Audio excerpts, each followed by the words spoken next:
This is episode 9B on the parables of Jesus, the language of God. Yeah. It's how he thinks, man. It's how he speaks, tells stories, and the story contains a message. Okay, let's finish talking about the parable of the unforgiving servant. Okay? And let's do a little spin on it. Obviously, the parable is, hey, the Lord's forgiven you so much, okay? But, you ought to forgive other people, okay? You need to forgive them because they're already forgiven by God, and who are we to go against that? But we could also call the parable, think about this, the parable of the forgiving servant. Okay, in the story, there was a guy that forgave a guy a lot of money, I've had people rip me off before and come back, and I didn't mean to, or borrow money and then forgive and just let it go. And it's just, you just got to do it and joyfully do it. And I've made money too, and I've got money and assets, and maybe one day I'm going to have to joyfully accept the plundering of my goods.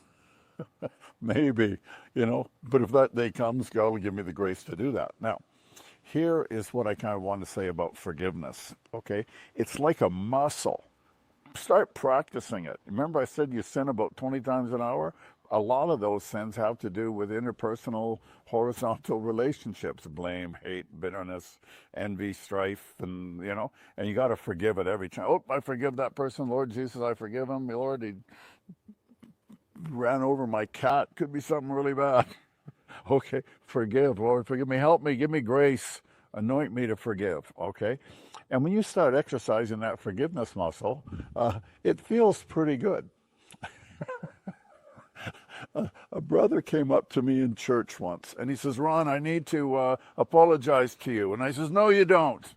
And he says, yes, I do. I've sinned against you. I said, no, not you. You don't need to apologize. He says, I do. And the guy really meant it. He really wanted to deal with something. And I says, okay, what is it?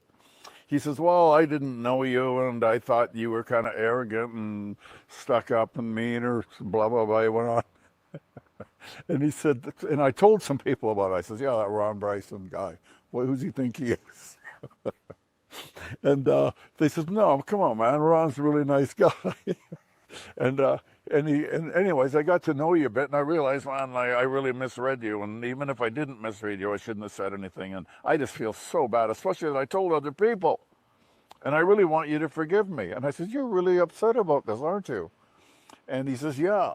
And I says, I'll tell you what, I'll forgive you under one condition, one circumstance, because I saw he really wanted to be forgiven. He says, sure, anything. What? What is it? I says, I'll forgive you, and here's the condition. And I want you to think about it, okay, and tell me that you're prepared to accept this condition. He says, well, what is it? Anything. I says, I'll forgive you if you promise to never, ever bring it up again to me or anyone else ever. Think about that. Tear came down his eye. Oh, I'm touched thinking about it. He felt like I'm really forgiving him from my heart, and I was. Didn't bother me one bit. Like, who cares? Maybe what he thought about me was right. Lord, help me. Anyway, hey, we hugged and chatted and talked for a minute, and he went off. It's empowering to forgive people. Get used to it. Exercise that muscle. The parable of the forgiving servant.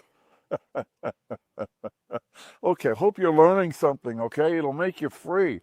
Forgive, yeah. You like being forgiven? Okay, talk to you later.